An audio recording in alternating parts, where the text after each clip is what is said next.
Hey everybody. So before the video actually starts, I want to bring this to your attention now.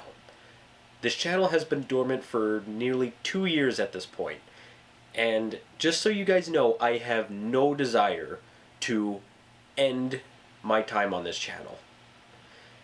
I have been dealing with a lot of personal stuff, and a lot of the stuff that I actually have been working on for this channel, it has been so time consuming that it basically kind of just ran me down over time. So if you guys thought that I was wanting to quit this channel, no, I have no desire to stop this channel anytime soon. There's just a lot of ideas that I have running through my mind, so there's somewhat of an explanation. And also, as far as that, I don't really like to edit my videos a whole lot. I love making videos, but editing them is a pain. And as far as some of my other health issues, prevents me from sitting down and editing them. So there's another reason as to why. And for everyone else that is wondering where has other videos been, where have other ideas gone, if you guys have made requests, I have them all written down. Every single one of you who have made requests for props for me to make, I have written down on a list and have screenshotted. So I am not dissing any of your guys' requests. I will get to those. There's just a lot of things that I want to get to first before I get to certain requests. Because as you guys know, if you guys watch this channel, you know that I like to story structure my videos rather than just be like a one-off tutorial kind of thing. I kind of like to do that. So there is part of another explanation. I am very sorry.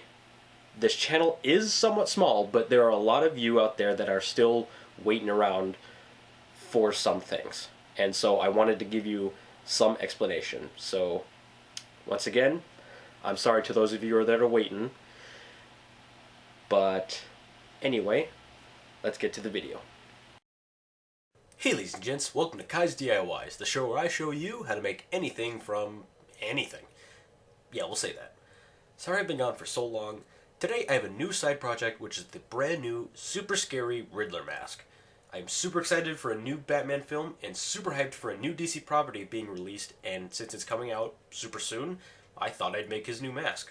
I mean, heck, I just bought this shirt and this one from Hot Topic. I know I'm going overboard. If you're wondering why I didn't make Batman's cowl, there's plenty of videos showing you how to make a cowl, and one that I've actually seen that shows you how to make his new one for the new movie. Link in the description and at the end of the video if you want to go check it out for yourself. Yet, I think I'm the only channel who will make this mask. Maybe if I'm not, let me know. So, let's get started.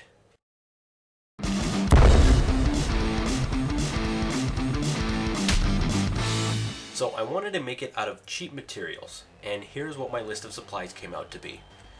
A green plastic party table cover and a clear shower curtain I got from the dollar store, spray adhesive and clear Plastidip spray. As far as things I had laying around to use, I didn't have any green straps, so I used some green fabric that I found I was going to use for something else, I don't really remember, this dog leash and these knee pads. I just wanted the Velcro from these. Now this isn't required, but hand sewing is also an option, but I used a sewing machine. I also used gray and lime colored thread. I used these colors of acrylic paint, hunter green, sorbate, and lime tree. I also got a pair of transparent sunglasses I found from the dollar store as well. Now I also got these at the dollar store as well, but the thing is that they're sunglasses. The lenses are blue, and the shape is not 100% exactly right as his in the trailer or in the movie, but this is the closest thing that I could find, and it was only $1.25, so I'm happy with it. Ow! To start this project, I took out the green plastic table cover and laid it out. The sheet is very fragile and pretty transparent, so I had to make it in layers. I cut a wide sheet and tested what's better. 2 layers still isn't good enough, 3 layers removed most of the transparency problem. My first idea was to use Mod Podge by spreading a coat on top of one layer and then stacked another sheet on top of that. let's hope that this doesn't backfire. I'm gonna use Mod Podge to attach these together. I do not have spray glue. I would not recommend using contact cement either. So Mod Podge would kind of be the next bet to go. Just spread an even layer across and just lay it down, leave it alone, let it dry, and I'm gonna see if it even sticks. If it doesn't, then I will have wasted my time and probably have to buy spray glue, but let's hope that this sticks with Mod Podge. And it was supposed to dry. If you try this, don't bother wasting your time with the Mod Podge thing. I waited for 2 days and it never dried. Actually, scratch that. I found this 7 days later and it is now dry. I don't know when it officially dried, but just use the spray adhesive method. So here's my second attempt. I bought some spray adhesive and sprayed an even coat over the first layer. I had a friend help me out with stretching the sheet that's gonna go on top of that, and just pressed it down. Repeat and repeat until you have 4 layers. We tried our hardest to prevent wrinkles, but still ended up with some anyway. It didn't bother me too much considering this is very thin stuff. I then took the paints and mixed them up to make this color. It's not the exact color of his mask, say in this picture, but I'm guessing he's going to be in shadow for most of the film, so it shouldn't matter to me. I painted over the entire sheet and set it aside. While I waited for that to dry, I started on the back of his head. He wears what I'm guessing is clear wrapping to cover the back of his head. My version turned out like this. I took the clear shower curtain and cut a sheet big enough to cover the back of my head, like a hoodie. Using some clear packing tape, I shaped it to fit my head.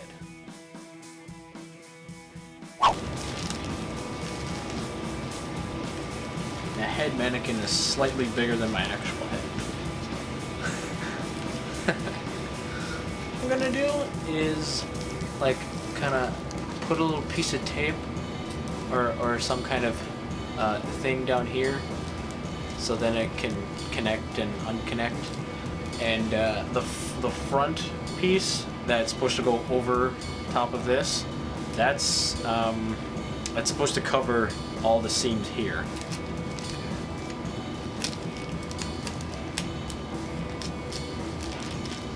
So with this neck piece, oh, it is taped to my neck. Wow, that felt uncomfortable. I'm probably gonna replace this strip of tape with a piece of Velcro or something. Yeah, let's do that. I should say you shouldn't stress with this much, but I like authenticity, but then again, this is not 100% accurate to the actual mask. Okay. I look so ridiculous. So, I got the Velcro all taken care of down here. After that, I drew out a template for the main mask piece.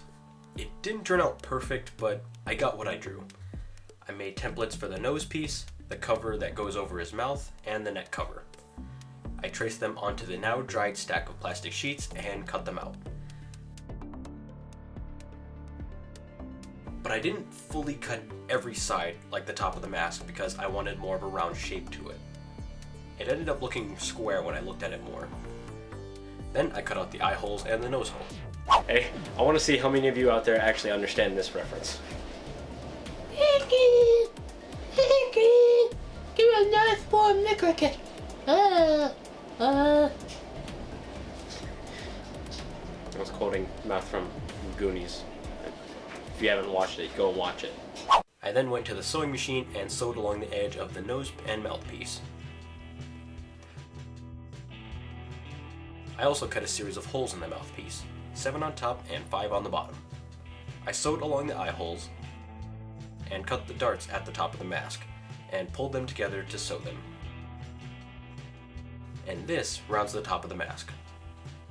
Then I superglued the neck piece under the bottom of the mask and sewed along it.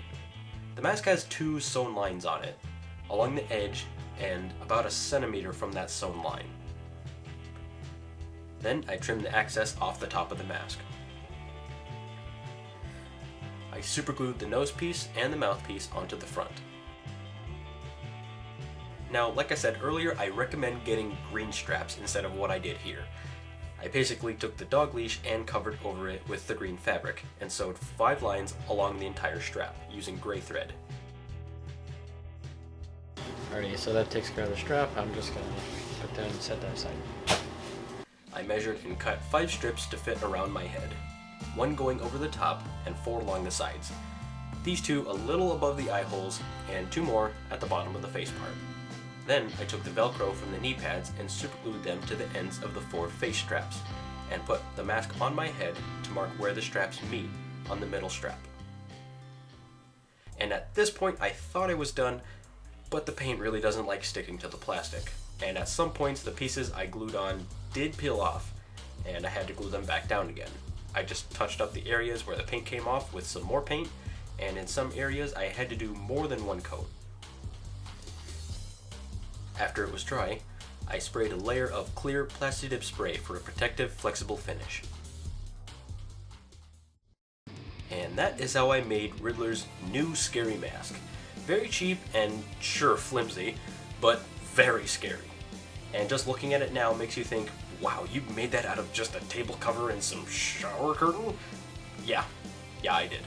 Now, I'm still going to throw a warning out there for those who actually want to make this mask. I don't know if I should, but I'm going to anyway. Yes, this is just a mask, but by looking at it and knowing the context of where it comes from, I feel still deserves to be put in the same category as if you watch a DIY art tutorial for a fake weapon or something like that. This is a mask, but it should be used for cosplay only. So again, if you want to make this mask, please be smart and be very careful. Now, I don't know when I'm going to be officially back on this channel, but I'm still trying to use my time wisely. I have some personal things that I want to get through first before I even come back to this channel. I am definitely not abandoning this channel. I have no desire to quit. But when I get my personal stuff settled out, I will definitely be getting back to everyone's requests and other build ideas that I have. Remember, as always, if you like this video, please like it and share it, and leave a comment down below, criticize my artwork, that always helps me out, and let me know what stuff you want me to make in the future. And I will see you guys next time.